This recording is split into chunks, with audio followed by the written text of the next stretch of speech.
মই সেই গৌৰীপুৰৰ ইষ্টেমাৰ কমিটিক অনুৰোধ জনাম, যেতিয়া আপোনালোকৰ পুৰা ভিৰ হ'ব নহয়, জমা হ'ব নহয়, লাখ লাখ মানুহ যেতিয়া একেলগে হ'ব নহয়, তেতিয়া মায়াবিনী পঢ়ক।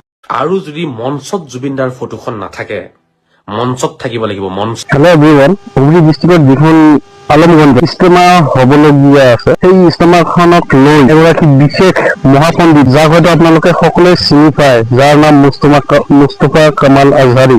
নামটো চাগে তেওঁৰ মোৰ মুখত নাহে। চ' সেই ব্যক্তিজনে কৈছে যে সেইখন ইষ্টেমাত যেতিয়া আমি গোটেই অসমৰ পৰা মানুহ একগোট হ'ব, সেই সময়খিনিত আমি মায়াবিনী পঢ়িব লাগে। আমাৰ যিজন জুবিন দা, প্ৰয়াত জুবিন দাৰ যিখন গীত আছিল মায়াবিনী, সেই মায়াবিনী গীতটো বোলে তাত আমি গাব লাগে। ফাৰ্ষ্ট অফ অল এটা কথা আমি জানিব লাগে যে সেইখন কোনো কালচাৰেল শ্ব' নহয়, আৰু তাত যে আমি মায়াবিনী পঢ়িলে যে আমাৰ জুবিন দাৰ আমি হয়তো অনুৰাগী বা আমাৰ জুবিন দাক যে আমি ভাল পাওঁ, তাৰ ছবি, তাৰ গীত গালে যে আমি হয়তো তেওঁৰ ভক্ত হৈ যাম, সেইটো কোনো ধৰণৰ কথা হ'ল নেকি? আৰে ভাই, জুবিন দা আমাৰ সকলোৰে হৃদয়ত আছে, হৃদয়ত, আৰু যাক আমি সকলোৱে ভাল পাওঁ।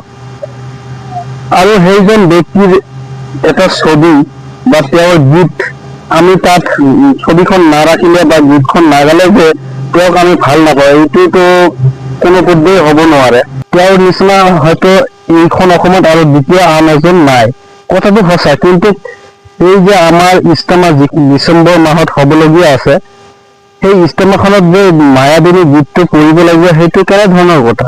আৰু তোমাৰ নিচিনা এজন মুস্তফা কামাল আজহাৰীয়ে ক'লে যে আমি তাত গীত গাব লাগিব বা ফটো এখন ৰাখিব লাগিব, সেইটো কোনো কথা নহয়। তোমাৰ নিচিনা এজন ধুৰন্ধৰ, তোমাৰ নিচিনা এজন মোল্লাৰ কথাত অসমৰ ৰাইজে নচলে, তোমাৰ কথাত সেই ইষ্টেমাখনৰ কমিটিয়ে নচলে, বুজিছা? আৰে ভাই, আমাৰ ইছলামত তেনেকুৱা ধৰণৰ কোনো বিধানে নাই, বা আমাৰ ইছলামখনত শৰীয়ত মোতাবিকহে চলে। তোমাৰ নিচিনা এজন ফকতীয়াৰ কথাত এই ইছলাম নচলে। আজিলৈকে কোনোবাই ক'ব পাৰিব নেকি যে আমাৰ এই মছজিদ ঘৰত কোনো এজন ব্যক্তিৰ ছবি দেখিবলৈ পাইছে নেকি? আৰে ভাই, আমাৰ ইছলামত তেনেকুৱা ডাঙৰ ডাঙৰ স্কলাৰ আছে, যিসকল আমাৰ ইছলামৰ কাৰণে নিজৰ প্ৰাণ আহুতি দিছিলে। সেইসকল ব্যক্তিৰো ফটো আমি মছজিদত ৰাখিব পাৰোঁ, কিন্তু সেই আজিলৈকে কোনো এজন ব্যক্তিয়ে ক'ব নোৱাৰিব যে মছজিদত কোনো ধৰণৰ ফটো ৰখা হৈছে। আমাৰ ইছলামত তেনেকুৱা ধৰণৰ শৰীয়ত মোতাবিক কোনো বিধানে নাই। গতিকে মুস্তফা কামাল আজহাৰী, মই তোমাক সকীয়াই দিছোঁ, দ্বিতীয়বাৰ যাতে সেই ইষ্টেমাখনক লৈ কোনো ধৰণৰ বাজে মন্তব্য নাহে তোমাৰ ফালৰ পৰা, সেইটো আশা ৰাখি। আৰু সদৌ শেষত মই এটা কথাই ক'ম, জুবিন দা আমাৰ মাজত আছে, আমাৰ হৃদয়ত আছে। জুবিন দাৰ নিচিনা দ্বিতীয় ব্যক্তি আন এজন এইখন অসমত নাই।